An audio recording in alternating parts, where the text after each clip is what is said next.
안녕하세요 여러분. 오늘의 흥미로운 영상 내용은 헤그셋, 중국이 대만을 정복하려 할 경우 파괴적인 결과가 있을 것이라고 경고. 그리고 테일러 스위프트, 자신의 초기 마스터 레코딩을 구매해 1006개 앨범의 소유권 확보에 관한 것입니다. 우선 좋아요 버튼을 누르고 채널 구독 및 알림 설정 또 잊지 마세요. 여러분의 관심과 지지가 저희에게 큰 힘이 됩니다. 첫 영상에서 전해드릴 소식은 월스트리트 저널이 보도한 국제 안보와 관련된 중요한 뉴스입니다. 미국의 국방수장이 아시아 안보회의에서 매우 강경한 메시지를 전하며 중국과 대만 사이의 긴장에 대해 경고했습니다. 그 배경과 의미를 지금부터 함께 살펴보시죠. 싱가포르에서 열린 샹그릴라 대화 즉 아시아 지역 안보회의에서 미국의 국방장관인 피트 헤그세스는 단호한 입장을 밝혔습니다. 그는 만약 중국이 대만을 무력으로 정복하려 시도한다면 그것은 인도 태평양 지역 전체, 나아가 전 세계에 파괴적인 결과를 가져올 것이라고 경고했습니다. 헤그세스 장관은 대만에 대한 중국의 위협을 실제하며 임박했을 수 있다고 평가했습니다. 그는 대만 문제를 더는 이론적인 위협으로 보지 않으며 트럼프 행정부가 아시아를 최우선 외교안보 지역으로 삼고 있음을 명확히 했습니다. 유럽이나 중동보다 아시아가 더 중요하다는 점을 재차 강조한 것입니다. 그는 발언에서 구체적인 대응 방안을 언급하지는 않았지만 공산 중국은 트럼프 대통령의 감독하에 대만을 침공하지 않을 것이라는 표현을 써 현재 행정부의 억제력을 강조했습니다. 그러나 동시에 중국이 대만을 자국 영토라 주장하며 무력 사용 가능성도 배제하지 않고 있다는 현실도 지적했습니다. 회의에 참석한 중국 측 대표 해군 소장 후강펑은 이에 대해 근거 없는 비난이라며 반박했습니다. 이어 열린 분과 회의에서 후 소장은 일부 발언은 허구이며 사실을 왜곡하고 아시아 지역에 혼란과 대립을 초래하려는 의도가 있었다고 주장했습니다. 이처럼 양측의 입장이 강하게 맞서는 가운데 중국은 이번 회의에 국방부 장관이 아닌 군사학자를 대표로 보내며 외교적 급을 낮췄습니다. 이는 20년 만에 가장 낮은 수준의 대표 파견으로 미국과의 직접 충돌을 피하려는 신호로도 해석됩니다. 회의 참석자 중 하나였던 난양이공대의 딜런로 교수는 중국을 위협으로 보는 미국의 메시지가 아시아 각국에서 엇갈린 반응을 불러올 것이라고 말했습니다. 특히 이 지역 국가들은 미국의 안보 공약을 원하면서도 모두가 미국의 대중국 시각에 동의하는 것은 아니라고 밝혔습니다. 한편 대만은 이미 중국의 위협에 대비해 군을 정비하고 있으며 중국은 대만 주변에서 군사훈련을 지속적으로 확대하고 있습니다. 이 가운데에는 실제 침공을 모의한 훈련도 포함되어 있어 국제사회의 긴장이 고조되고 있습니다. 헤그세스 장관은 이번 연설에서 아시아 동맹국들에게 국방비를 더 많이 지출하라고 촉구했습니다. 유럽 국가들이 러시아의 위협에 대응해 막대한 국방 예산을 쓰고 있는 반면 아시아의 핵심 동맹국들은 훨씬 더 큰 위협을 마주하고 있음에도 방위 예산은 상대적으로 적다는 점을 지적한 것입니다. 또한 그는 베이징이 이 지역 대부분 국가들과 밀접한 무역 관계를 맺고 있는 현실에 대해서도 경고했습니다. 중국과 경제적 관계를 유지하면서도 미국과 안보 동맹을 유지하려는 유혹은 당연하지만 이는 오히려 중국 공산당의 영향력을 확대시키는 통로가 될 수 있다고 말했습니다. 싱가포르 정부는 헤그세스의 이번 방문에 대해 미국 국방장관 강력한 유대 관계 재확인이라는 보도 자료를 내며 환영의 뜻을 밝히기도 했습니다. 이는 지역 내에서 미국의 약속에 대한 신뢰를 얻기 위한 상징적 의미도 담고 있는 것으로 보입니다. 하지만 여전히 회의에 참여한 미국 동맹국들 사이에서도 불안은 남아 있습니다. 트럼프 행정부는 한편으로는 중국을 강하게 견제하면서도 군사 장비, 철수나 지역 내 관세 부과와 같은 메시지를 동시에 보내고 있기 때문입니다. 이중 메시지는 오히려 지역 동맹국들에게 혼란을 줄 수 있다는 우려도 존재합니다. 결론적으로 이번 샹그릴라 대화는 미국의 아시아 정책에 있어 강력한 의지를 보인 계기였지만 중국과의 갈등이 고조되는 가운데 아시아 각국의 선택지는 점점 더 복잡해지고 있습니다. 경제와 안보 사이에서 아슬아슬한 균형을 맞추려는 국가들이 앞으로 어떤 길을 선택할지 그 향방은 세계 안보 질서에 큰 영향을 미치게 될 것입니다.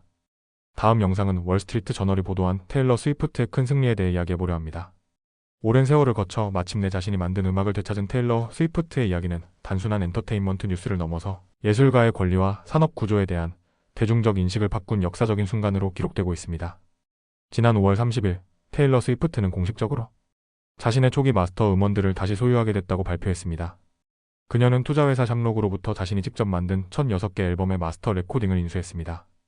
여기에는 앨범에 수록된 노래뿐 아니라 관련된 뮤직비디오, 공연 영상, 그리고 상징물에 대한 권리까지 포함되어 있습니다. 그녀는 자신의 웹사이트를 통해 감격스러운 마음을 전했습니다. 20년 동안 계속 희망만 품다가 다시 포기하고를 반복해왔어요. 하지만 이제 모든 게 현실이 됐습니다. 제가 만든 음악은 이제 진짜로 제 것이에요.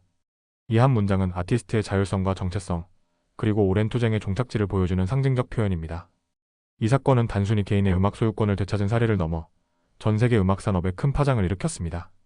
과거에는 거의 논의되지 않던 마스터 음원의 소유 문제를 공론화한 것은 물론 팬과 아티스트 사이에 새로운 연대감을 만들어낸 계기가 되었습니다. 이 싸움은 2019년으로 거슬러 올라갑니다.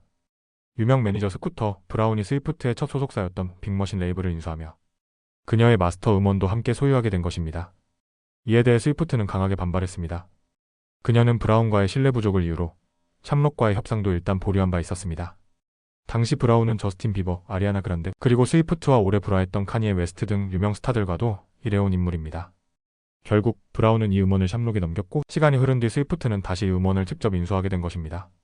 금액은 공개되지 않았지만 과거 이 거래가 3억 달러 이상이 이루어졌다는 점에서 이번 인수 역시 상당한 규모로 추정됩니다. 스위프트는 단순히 기다리고만 있지 않았습니다. 그녀는 테일러스 버전이라는 이름으로 자신의 앨범을 하나하나 재녹음하기 시작했고 팬들은 적극적으로 이를 지지했습니다.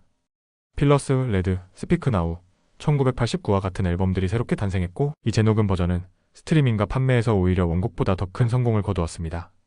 이와 함께 그녀는 에라스 투어를 시작했는데 이 공연은 전 세계에서 가장 많은 수익을 거둔 투어 중 하나로 기록되며 티켓 판매만으로 약 20억 달러의 매출을 올렸습니다. 이 같은 성공은 단순한 공연 이상의 의미를 가졌습니다. 바로 아티스트가 자신의 권리를 회복할 수 있다는 희망을 실제로 보여준 것입니다.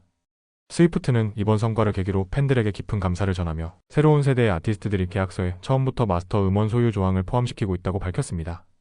그녀의 투쟁은 단순히 개인의 이익을 위한 것이 아니라 미래 세대 아티스트들의 권리 보호를 위한 선례가 된 것입니다. 2018년 이후 스위프트는 유니버설 뮤직과 계약을 맺고 이후 발표하는 모든 음악에 대한 마스터 소유권을 직접 보유하게 되었습니다. 이는 그녀가 아티스트이자 사업가로 성장하며 쌓아온 영향력 덕분에 가능했던 결과입니다. 사실 그녀가 처음 빅머신과 계약을 맺었을 당시만 해도 무명의 신인이었기 때문에 마스터 소유권은 회사에 넘기는 것이 업계 관행이었습니다. 하지만 스위프트는 이후 작곡가로서 자신의 저작권을 유지하며 점차 그 권리를 되찾기 위한 싸움을 이어갔습니다. 그녀의 팬들은 단지 음악을 소비하는 데서 그치지 않았습니다.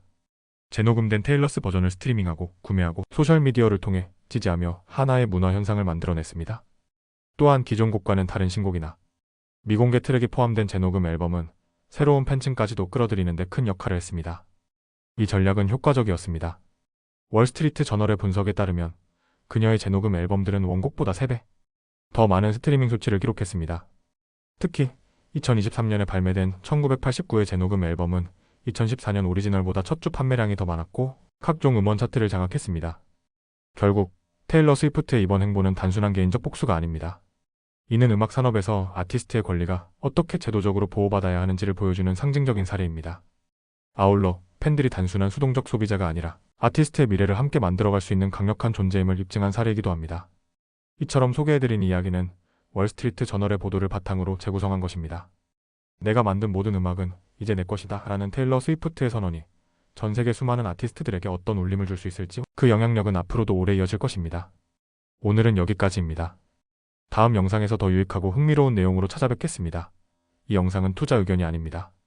매우 감사합니다.